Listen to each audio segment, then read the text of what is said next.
जय श्री राम, सत श्री अकाल, आदाब, इस्लाम वालेकुम, खम्मा गणी, राम राम सा, नमस्कार प्यारे साथियों। आज हम बात करेंगे कि तैयारी के दौरान मैं आज आपको बताने जा रही हूँ कि तैयारी के दौरान आप कभी भी अपनी तुलना किसी से ना करें, क्योंकि अगर आप तुलना करेंगे, जैसे अगर आप घर पर रहकर तैयारी कर रहे हैं और आप ये सोचेंगे कि लोग कोचिंगों में पढ़ रहे हैं या फिर लाइब्रेरी में पढ़ रहे हैं 8-8 10-10 घंटे, उनका सिलेक्शन होगा, मेरा नहीं होगा, तो ये बात बिल्कुल गलत है दोस्तों। सिलेक्शन के लिए आवश्यकता होती है तो समर्पण की होती है। लाइब्रेरी में या फिर किसी महंगी कोचिंगों में जाने से सिलेक्शन नहीं होता है। आप तो पूरे समर्पण के साथ तैयारी करें, ये बिल्कुल भी ना सोचें। अगर आप ऐसा सोचेंगे कि लोग लाइब्रेरी में 8-8 10-10 घंटे लगातार पढ़ रहे हैं या फिर कहीं बाहर शहर में गए हुए हैं, किसी बड़े शहर में, जयपुर सीकर जैसे शहर में जाकर लोग तैयारी कर रहे हैं और मैं तो घर पर ही तैयारी कर रही हूँ या कर रहा हूँ, तो मेरा कैसे होगा। तो आप अगर ऐसे तुलना करेंगे किसी से तो आप का मन दुखी होगा और आप ऐसे में पढ़ाई नहीं कर पाएंगे। आप तो बस अपने लक्ष्य पर ध्यान दें, जो आपको पाना है उस पर ध्यान दें और अपने पास जो सामग्री है उसको निरंतर तैयार करें। ये बिल्कुल ना सोचें कि कितनी वैकेंसी हैं, लोग कहाँ कहाँ तैयारी कर रहे हैं, कब परीक्षा होगी। ये काम आपके सोचने से होगा नहीं, और आपके करने से जो होगा वो है आपके हाथ में, आपकी मेहनत। आप अपनी मेहनत करें, अपना 100% दें पूरे समर्पण के साथ, अपने सुखों को, सुविधाओं को त्याग कर। ये नहीं है कि आप सारी सुख सुविधाओं का लाभ उठाते हुए तैयारी कर पाओगे, क्योंकि तैयारी के दौरान जितनी आपको मुश्किलें आएंगी उतना आपका सिलेक्शन आसान होता जाएगा। दोस्तों, ये बिल्कुल नहीं है कि लोग जो शहरों में रहकर तैयारी करते हैं उनका ही सिलेक्शन होता है, क्योंकि शहरों में तो आप जाकर देख लो, बड़ी बड़ी कोचिंगें भरी पड़ी हैं। लाइब्रेरी जाकर देख लो आप, सारी की सारी आपको फुल मिलेंगी, लेकिन क्या वो उन सभी के सिलेक्शन होंगे? बिल्कुल नहीं। तो आप कभी भी किसी से तुलना करके अपने मन को दुखी ना करें। दोस्तों, अगर मैं मेरी बताऊं तो मैं तैयारी के दौरान शायद राजस्थान की ऐसी एक अकेली अभ्यर्थी होगी जो तैयारी करते समय किसी से नहीं जुड़ी थी। यानी मेरा किसी भी ऐसे विद्यार्थी से संपर्क नहीं था जो फर्स्ट ग्रेड की तैयारी कर रहा हो या मेरे विषय हिंदी की या फिर किसी भी सब्जेक्ट की तैयारी कर रहा हो, व्याख्याता की। ऐसा किसी से भी मेरा सीधा संपर्क नहीं था दोस्तों। मेरे आसपास अगर यहाँ बात करूँ तो कोई था ही नहीं व्याख्याता की तैयारी करने वाला। हाँ, एक बार मैं कविता माहेश्वरी मैम के चैनल से जुड़ी हुई थी, टेलीग्राम चैनल पर। तो उन्होंने एक ग्रुप बनाया था हमारा फर्स्ट ग्रेड नाम से, उस पर बहुत सारे विद्यार्थी जुड़े थे। तो दोस्तों, वो सारे दिन 8-8 10-10 12-12 घंटा सिर्फ़ और सिर्फ पढ़ाई करने वाले विद्यार्थी जो थे वो वहाँ सारे दिन ग्रुप में क्वेश्चन डालते रहते थे। और दोस्तों, वो क्वेश्चन मुझे आते नहीं थे तो मैं तनाव में आ जाती थी कि मुझे तो ये क्वेश्चन नहीं आते, मेरा क्या होगा। तो दोस्तों, मैं 5-7 दिन ही उस ग्रुप में ऐड रही, उसके बाद मैं खुद ही उस ग्रुप से बाहर हो गई, क्योंकि अगर मैं उस ग्रुप में जुड़ी रहती तो मुझे बहुत बड़ी हानि होती।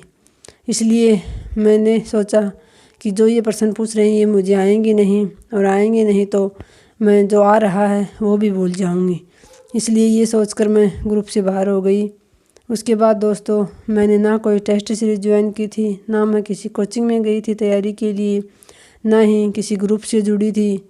जैसे लोग बताते हैं कि तैयारी करने वाले ग्रुप बना लेते हैं, ग्रुप में डिस्कस करके आपस में तैयारी करते हैं तो अच्छी तैयारी होती होगी दोस्तों, लेकिन ग्रुप में तैयारी कम और इधर उधर की बातें ज़्यादा होती हैं। तो मैंने ना तो कोई टेस्ट सीरीज ज्वाइन की थी, ना ही किसी ग्रुप से जुड़ी थी।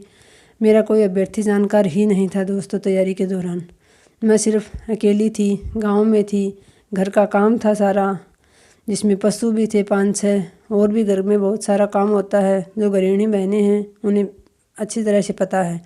वो सारा काम करके मैं 10-15 घंटे नहीं दे पाई। मैंने टाइम देखा नहीं, लेकिन मैं इतना दे भी नहीं पाई कभी। लेकिन जितना दिया उतना पूरा समर्पण के साथ दिया। जितनी मेरे अंदर ताकत थी मैंने अपना पूरा जोर लगा दिया था इस भर्ती के लिए।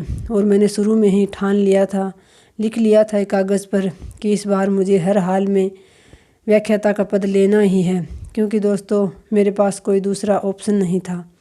मेरे लिए ये बहुत ज़रूरी था, मेरे बच्चों के भविष्य के लिए, मेरे भविष्य के लिए ये बहुत ही ज़रूरी थी नौकरी मेरे लिए।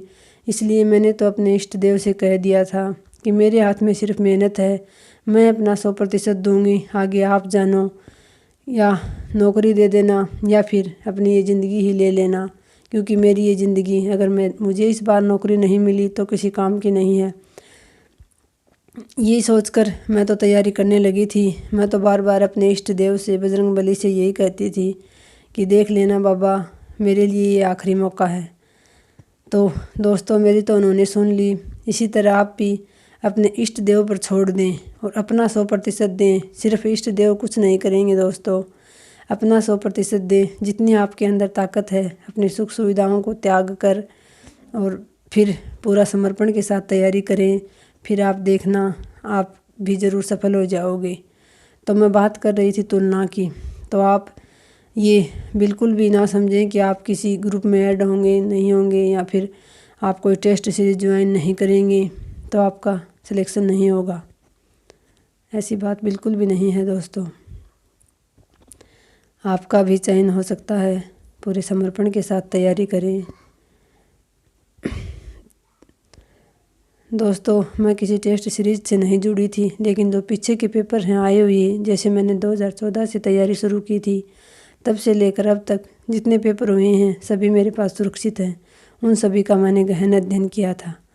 पुराने पेपरों का गहन अध्ययन कीजिए, पुस्तक ले आइए। मैं तो कोई पुस्तक भी नहीं लाई थी, अभ्यास करने के लिए भी नहीं, या पुराने पेपरों की भी नहीं। जो मैंने दिए हैं 4-5 एग्ज़ाम, वही पेपर मेरे पास थे और उन्हीं का मैंने गहनता से अध्ययन किया था। उनको देखकर ही मैंने परीक्षा का पैटर्न समझा था कि कहाँ से कितने क्वेश्चन आ रहे हैं, कैसे क्वेश्चन पूछे जा रहे हैं। तो आप पुराने पेपरों का गहन अध्ययन कीजिए। आप अकेले रहकर भी, गांव देहात में रहकर भी और तैयारी करके बिल्कुल व्याख्याता का पद हो या फिर कोई भी नौकरी हो, आप पा सकते हैं। ज़रूरत है तो आपके ठान लेने की। आप अगर मन में ठान लें पूरे समर्पण के साथ तो आप ज़रूर नौकरी पा सकते हैं। ये कोई इतनी मुश्किल भी नहीं है। इसके लिए लाइब्रेरी या महंगी कोचिंगों की कतई आवश्यकता नहीं है दोस्तों। और वैसे भी आजकल यूट्यूब ने सब कुछ आसान बना दिया है, तो आप घर पर बैठे रहकर भी बहुत अच्छे से तैयारी कर सकते हो। और 24 घंटे पढ़ाई नहीं होती दोस्तों। आप ये सोचो कि मैं 15-16 घंटे पढूं, नहीं, इतने लंबे समय भी हमारी पढ़ाई नहीं होती। वो सिर्फ किताबें लेकर बैठे रहना होता है। पढ़ाई दोस्तों 5 या 6 घंटे की होती है। जो आपका मन ये कहे कि हाँ मैंने इतना पढ़ा है, इतना मुझे याद हुआ है, वही पढ़ाई है दोस्तों। ये नहीं कि आप 10-10, 15-15 घंटे किताबें लेकर बैठे रहो कि मैंने 10 घंटे, 15 घंटे पढ़ाई कर ली। वो पढ़ाई नहीं होती।